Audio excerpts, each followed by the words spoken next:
I'm in Inglewood, living off Arborvitae. I'm on government assistance, and I run out of money, and I had to buy Pampers for Jelani. And I had $11.42 in the bank. And I remember wrapping my son in a towel for 2 days. You know, someone said, because when I tell the story, I always get teary-eyed. And someone said, do you fabricate the tears because you've told the story so much? No, I'm a mama. Every time I tell the story, I feel it again. I remember the second day, like you said, I had my hand on Jelani's stomach, and I said, don't worry, baby. Mommy will never be this broke or broken again. And that day, what shifted for me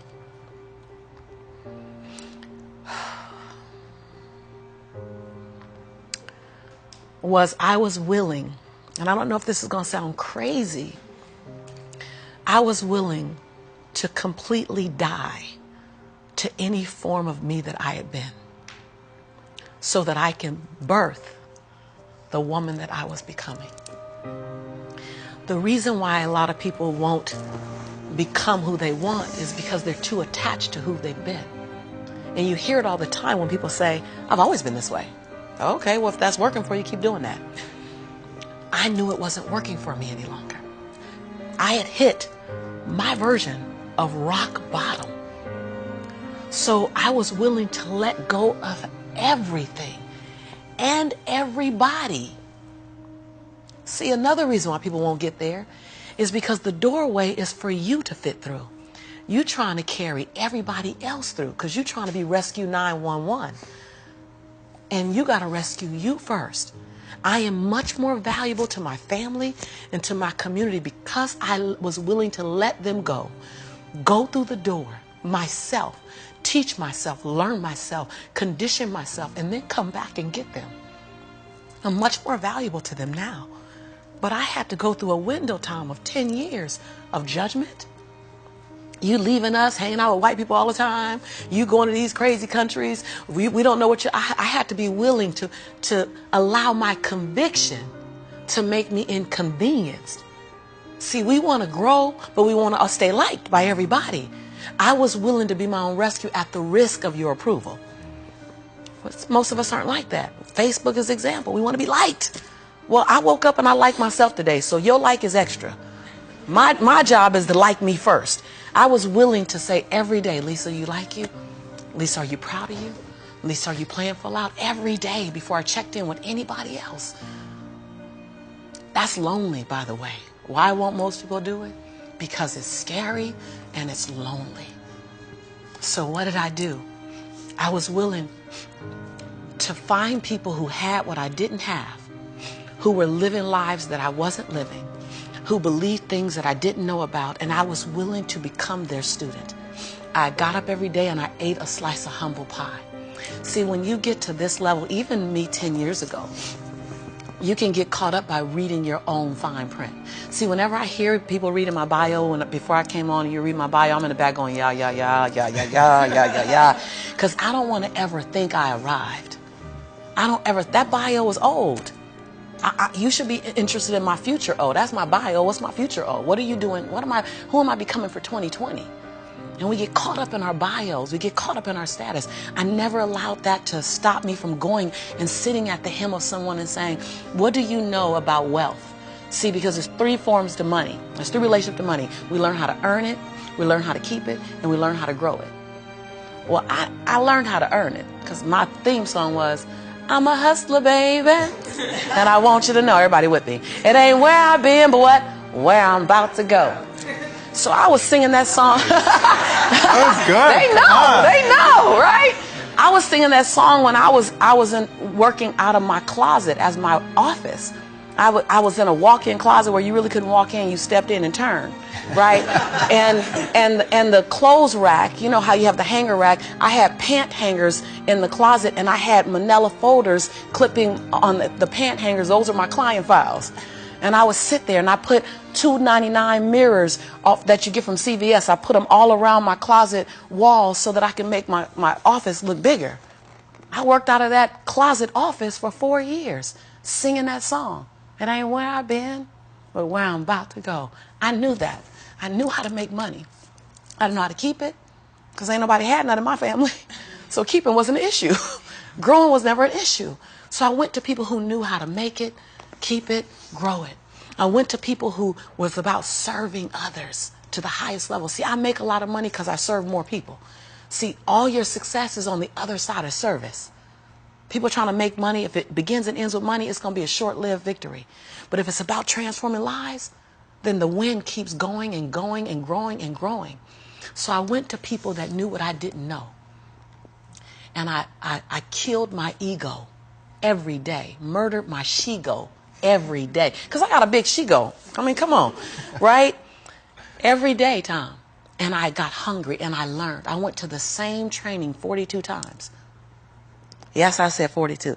Some folk will stop. So I've been there already. I learned that already. Yeah. No, I wasn't there. I wanted to be able to finish their sentences. I want to know what you know. I want to walk like you, talk like you, and then I want to then embed me in it. But success leaves clues. We're just not picking them up. I was the only African-American person at this conference. I was one of 2 women at this conference. Within the last 29 sessions, I led the conference. But I was willing to be the student first. So that's what I did, number 1. And number 2, I looked at every toxic behavior in my life. Everyone. You see me go behind my own black curtain. People don't want to tell on yourself. You're trying to protect. You're trying to do 4 things. You're trying to protect, prove, hide, and defend. If you wake up every day and say, I have nothing to protect, I have nothing to prove, I have nothing to hide, I have nothing to defend. Now, who do I choose to be? Because your energy is consumed with protecting, proving, hiding, and defending. Right. But if you let go of that, then now you're in creation. Every day I told myself that. Every day I got in the mirror and I said 3 sentences. And I gave each sentence 7 different endings. And at times I was crying so hard I couldn't understand myself because the ending, the sentence was so difficult to say. Every day I looked in the mirror and said, Lisa, I'm proud that you. And I found 7 different things to celebrate Lisa for. Because we are under-celebrated. Because you want someone to celebrate you more than you celebrating yourself. You want to hear thank you from others more than you're thanking yourself.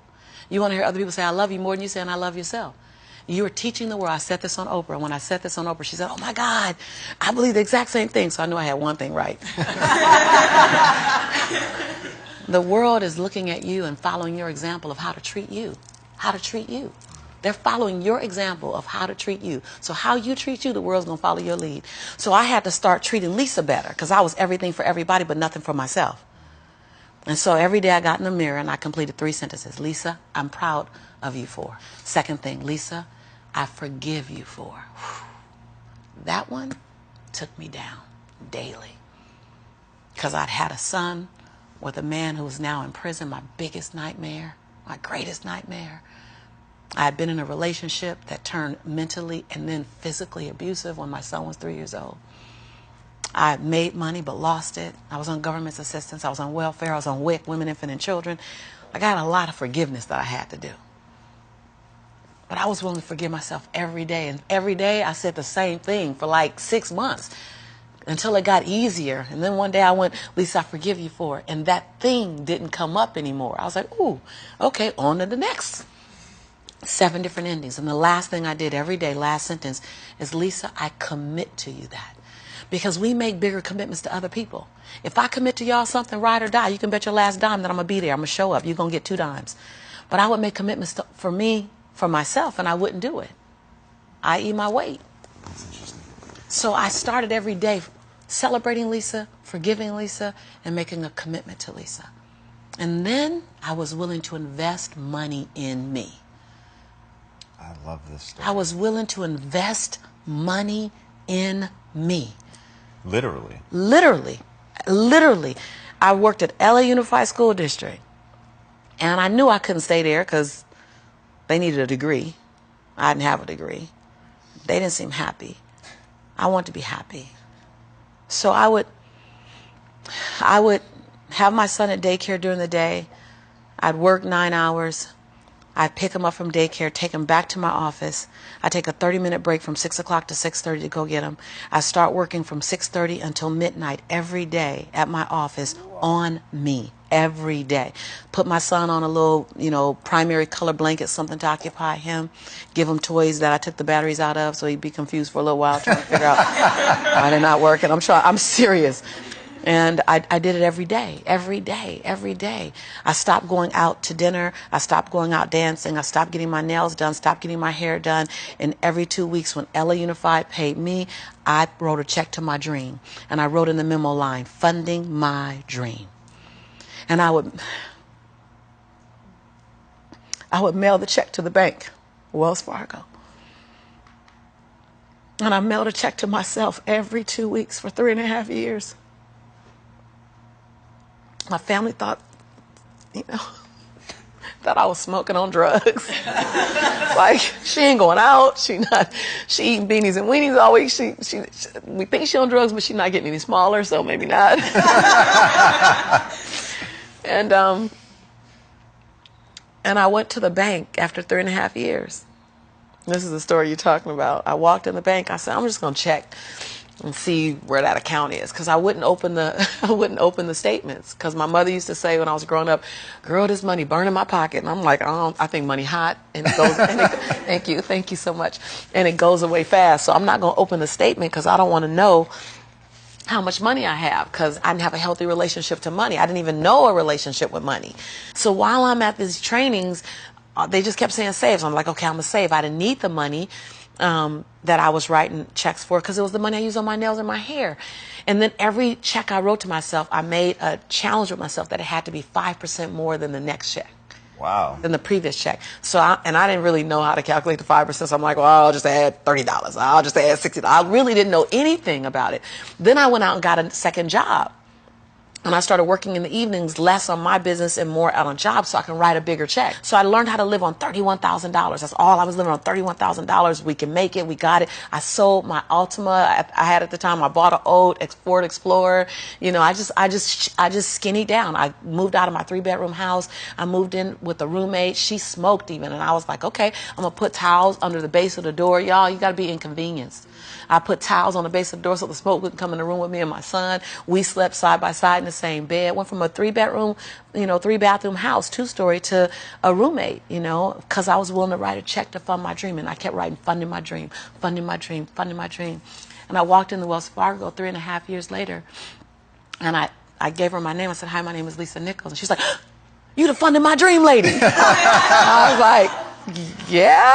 So all these tellers came running around. The manager came around, because I guess everybody had processed a check or two. Right. And they were like, we all been wondering, like, everybody wants to know, what's the dream you funded? And I was like, I don't know, but it's going to cost some money. I think I got a little money now to fund the dream. And so I said, I just came to get my balance and to see where it is, because I haven't opened any of the statements. They were like, what? I said, no, I haven't opened any of the statements because money burns my mama's pocket, so it might burn my pocket. So I don't want to spend it. So she wrote the balance down. You know how they write the balance down, and she turned it and passed it to me. And I looked at it, and I said, no, ma'am, my name is Lisa Shante Nichols. This is my social security number. I don't even want that money because y'all going to want it back, and I don't want to get in trouble. So can you just give me my account?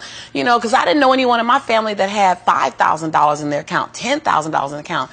So when you write down that I have $62,500 in my account, that's not mine. And so they all teared up. Like, everybody started crying. They're like, no, it's yours. I looked down at my son, Jelani, who was 5 years old now, and I said, Jelani, I think life is going to change for you and Mommy. Oh. My son said, Mommy, can we finally go to McDonald's now?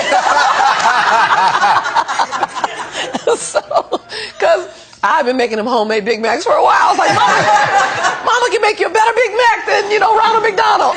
So, because I was willing to inconvenience my entire life. My entire life. I was willing to disrupt my entire life to buy my future, to buy my possibility, to give my dream a chance.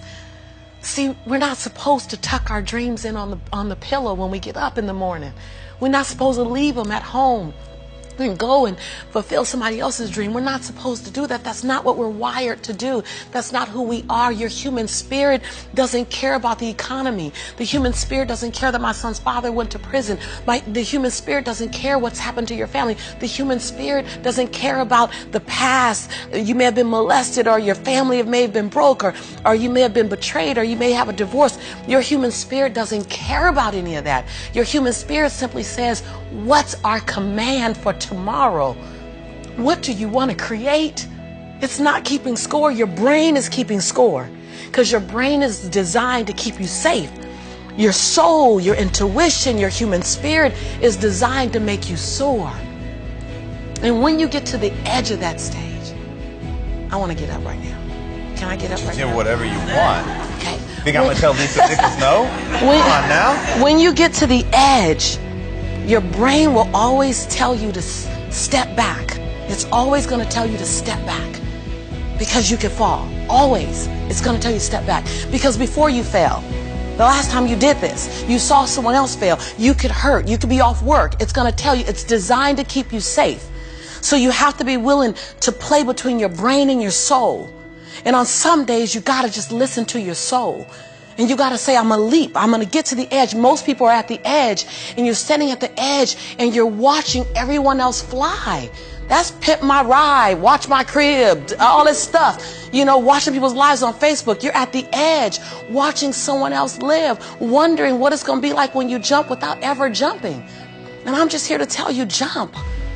Because only three things can happen. You're either going to jump and fly, or you're going to jump and fall on something soft, or you're going to fall down hard. Either way, you're going to get back up. You already know you got what it takes to get back up. Your greatest fear is not that you will fall. Your greatest fear is that you will live a full life and never fly. That you never leaped. You're not afraid of dying. You're afraid of dying before the world sees who you really are. Before they really get your fingerprint. Before they really feel your breath. Before they really get your contribution. Before they really feel you. That's what you don't want to happen. You don't want to leave this place without us knowing you were here. All I'm doing is giving my dream a chance. And I'm not extraordinary. You don't get off the hook. You don't get to be let off the hook. I'm an ordinary woman who chooses every day to make one more extraordinary decision. You're a grinder. Yeah, right? Like